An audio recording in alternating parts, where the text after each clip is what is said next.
projection of an object. So now let's discuss the projection of an object that is having a curved surface and plane. So the curved surface can either be tangent or intersect with an adjacent plane or a curved surface. And in the case of intersection, an edge exists and becomes a line in a multi-view drawing, as I told you before. So in the case of tangential, there is no edge and a line in a multi-view drawing. So here are the representation. यहाँ पे आप देख सकते हैं कि ये जो मेरे पास पॉइंट्स हैं ये मेरे पास इंटरसेक्शन की सूरत में बनेंगे.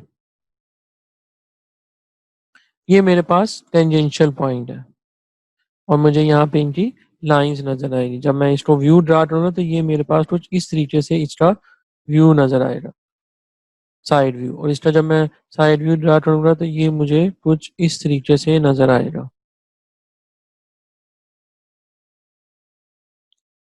ठीक है. और इसका जो व्यू है कुछ इस तरीके से नजर आएगा मुझे लाइन की सूरत में. यहाँ पे कुछ एनिमेटेड एग्जांपल्स हैं तो चलें इनको देख लेते हैं. सबसे पहले फर्स्ट वन केस को. और मेरे पास ये कुछ इस तरीके से इनकी जो व्यूज हैं, मल्टी व्यूज हैं, वो कुछ इस तरह से मुझे नजर आएंगे. सिमिलरली जब मैं सेकंड वन को करूँगा ये मुझे कुछ इस तरह से नजर आएंगे. और जो थर्ड है ये देखिए,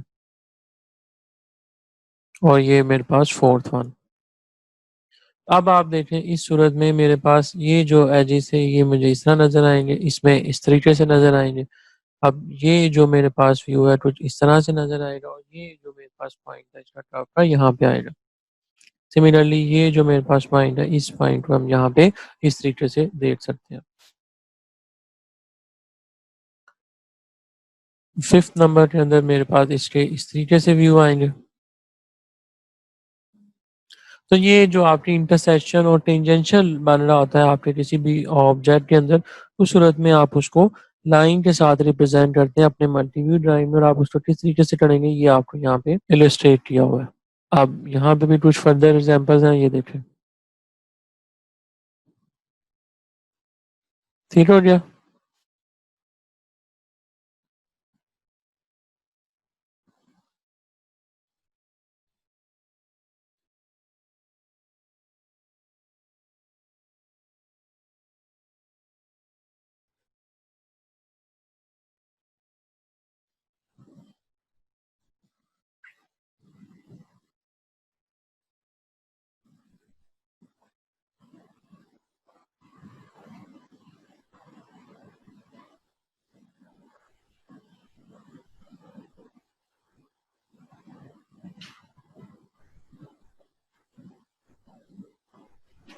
ठीक है जी. तो ये मेरे पास डिफरेंट शेप्स के जो व्यूज थे वो यहाँ पे ड्रा किए हुए.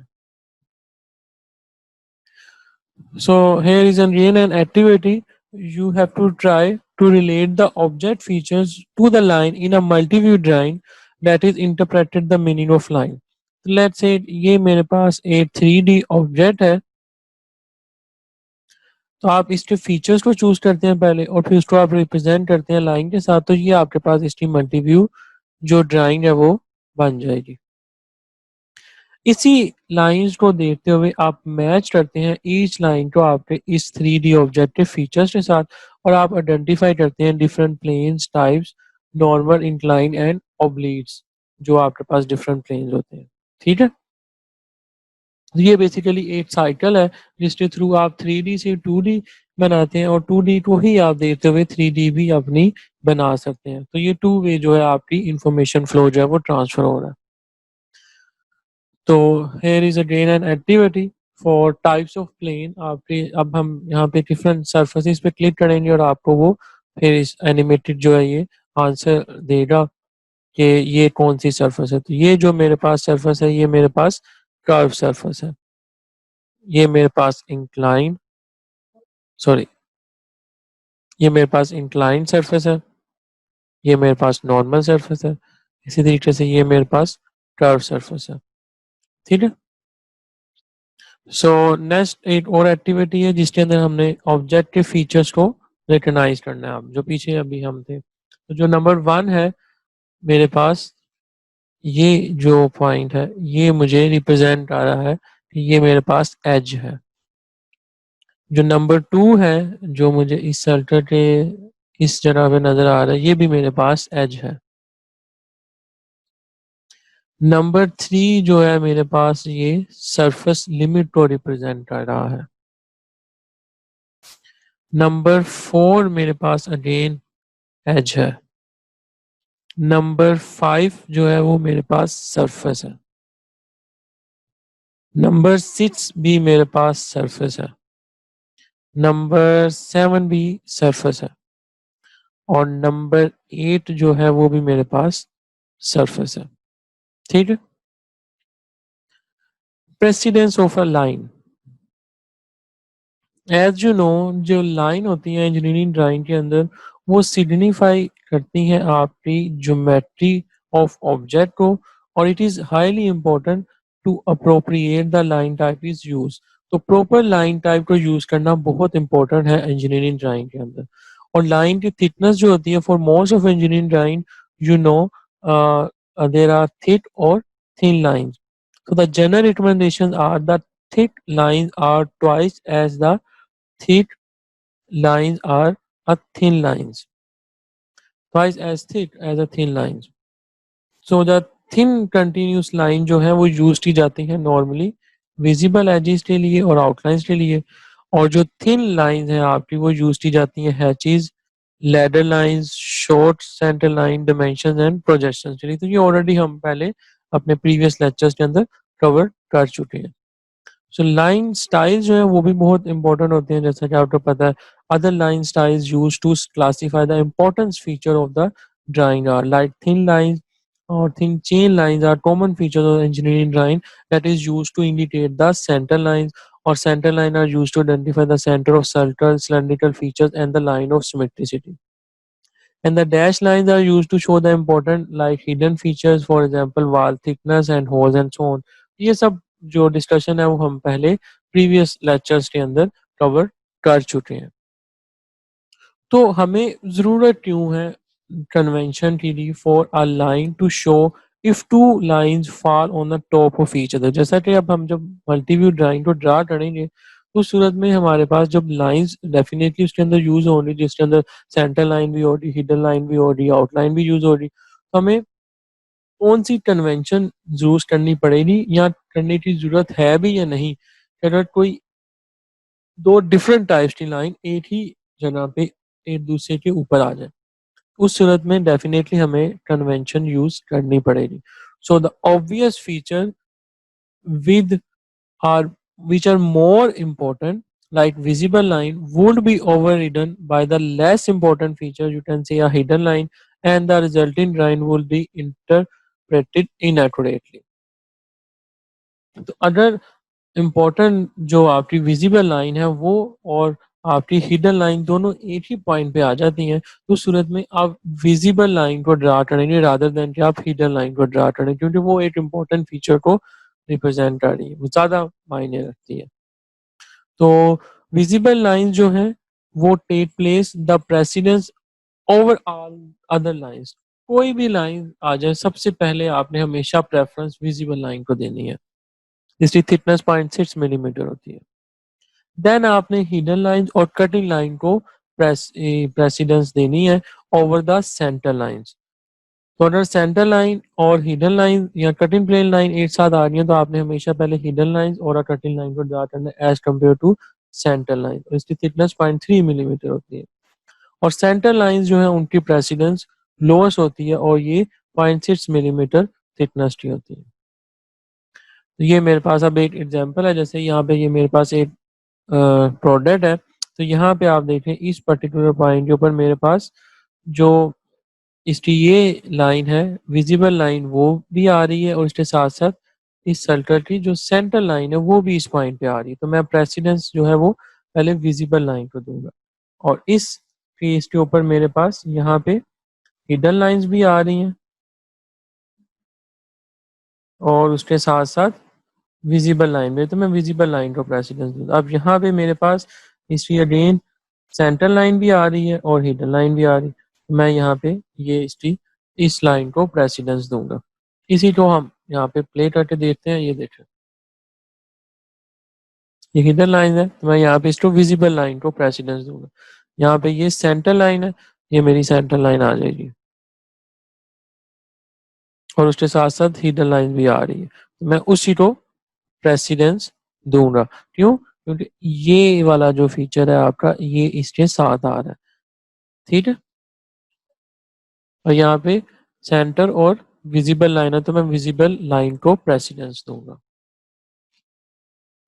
So in engineering and technical drawing, it is important that the hidden features be represented so that the reader of the drawing can clearly understand the object. Thus, we need the hidden lines to emphasize that those features exist and are hidden in that particular view. So we also need center lines to understand how the feature defined in 2D views that is being translated into a 3D. So important note is तरह से है कि it must be emphasized that the hidden lines and the center lines are used only on the orthographic projection drawings, never on isometric drawings. तो isometric drawings के अंदर कोई भी आपकी हिडन और सेंटर लाइन यूज नहीं होती। इनका एम्फोसिस जो है वो मल्टी व्यू ड्राइंग के ऊपर ही होता है। Again, it's a class activity, it's a demo time. So what is the appropriate line type that replace the number 1 to 4? ये मेरे पास जो लाइन नंबर 1 यहाँ पे आएगी वो किस चीज को रिप्लेस करेगी यहाँ पे? तो यहाँ पे जो नंबर 1 लाइन है मेरे पास, वो यहाँ पे सेंटर लाइन को रिप्रेजेंट करेगी। इस पॉइंट के ऊपर नंबर 2 के ऊपर मेरे पास एक सेंटर लाइन है, उसके साथ साथ विजिबल लाइन भी है, तो ये मेरे पास विजिबल लाइन को रिप्लेस, सॉरी यहाँ पे हिडन लाइन आएगी। मैं इसको रीसेट करता हूँ। Its centre line, it's a hidden line. और नंबर 3 जो है यहाँ पे मेरे पास इसकी विजिबल लाइन आएगी। और नंबर 4 जो है मेरे पास यहाँ पे इसकी अगेन विजिबल लाइन आएगी। ठीक हो गया? क्योंकि जब ये इसका टॉप व्यू है, ये इसका फ्रंट व्यू है, तो फ्रंट व्यू के अंदर अब आप देखें यहाँ पे मेरे पास ये इसकी विजिबल लाइन भी आ रही, तो यहाँ पे विजिबल लाइन को रिप्लेस किया जाएगा। यहाँ पे मेरे पास हिडन लाइन आएंगी और यहाँ पे मेरे पास सेंटर लाइन आएगी। जब मैं इसको टॉप व्यू में देख रहा हूँ, तो ये बेसिकली इसकी शेप है ना, ये मेरे पास विजिबल लाइन हो रही। So there are some correct and in-trend practices for the hidden lines. So make sure when you draw a hidden line that join a visible line, except when it causes the visible line to stand too far as shown here. अगर आप इस तरीके से अपनी line draw करते हैं hidden line, तो यहाँ पे आपने एक माइनर गैप देना है ताकि वो आपकी इस शेप को कंटिन्यू ना शो कर सके। तो आपने स्मॉल गैप जो है कंटिन्यूस और हिडन लाइन के दरमियान देना है, जैसा कि ये गलत रिप्रेजेंटेशन, रॉन्ग रिप्रेजेंटेशन। सिमिलरली यहाँ पे आपको फर्दर उसकी एग्जांपल दिखाई हुई है। So made the hidden line intersect at L and T corners. जब भी आपकी हिडन लाइन एल और टी कॉर्नर्स बनाएंगी तो आपने उनको आपस में ज्वाइन कर देना है। ठीक है, ये आपके पास इनकरेक्ट रिप्रेजेंटेशन है। So make a hidden line jump a visible line when possible, like this. So draw a parallel hidden line so that the dashes are staggered as in the break line. अगर आपकी दो hidden lines same position पे आ रही हैं with मतलब parallel हैं with some gap, तो आप उनको स्टैगर्ड ड्रा करेंगे ताकि वो कॉम्प्लेक्सिटी ना अराइज हो सके इसमें। ठीक है। So when 2 or 3 hidden lines meet at the point, join the dashes as shown from the bottom of this drill hole. अगर आपकी 3 लाइन मिलती है तो आपने उनको आपस में ज्वाइन कर देना है। ये आपके पास इनकरेक्ट रिप्रेजेंटेशन है। Similarly, same rule is used for joining the dashes when 2 or 3 hidden lines meet at a point that applies for the top of the countersunk hole.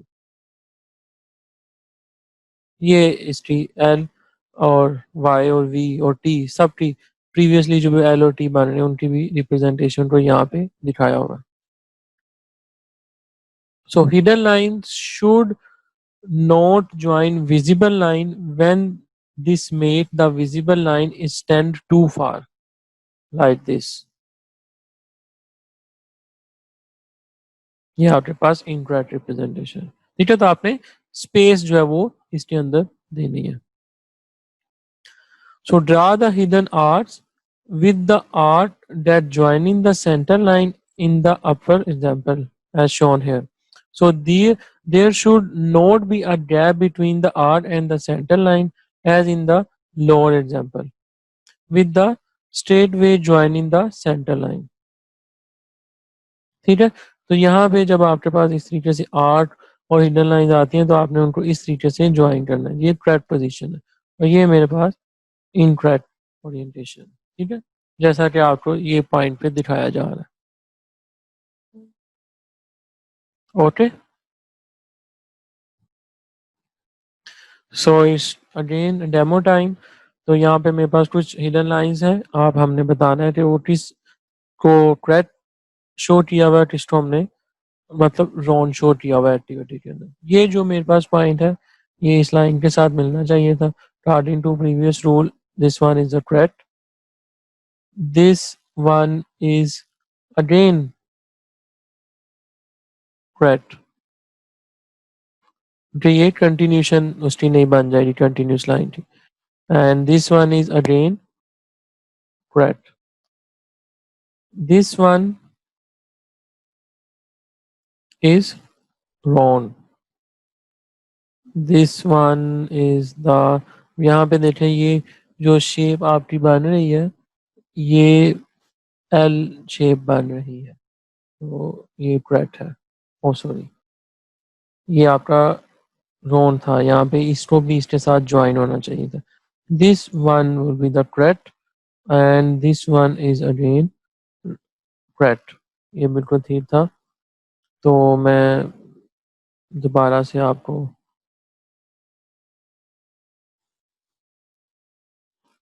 Like this, ये by mistake वो पहले हो गया. तो ये जो point था ये मेरा गलत है, इसको इसके साथ ज्वाइन होना चाहिए था. Center line drawing. So center line should always start and end with the lone dash. And in a circular view, short dashes of a center line should cross at the center of the circle or arc, and center line should not extend between the views as shown here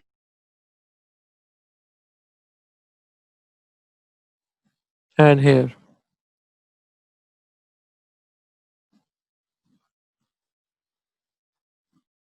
ठीक है, तो यहाँ पे आपने space जो है वो देनी है और ये 3 to 4 मिलीमीटर से ज़्यादा आपके ऑब्जेक्ट से बाहर नहीं होनी चाहिए. For a small hole, a center line is presented as a thin continuous line and you have to leave a gap when center line form a continuation with a visible or hidden line as shown here. ठीक है, and you have to place our leave some spaces.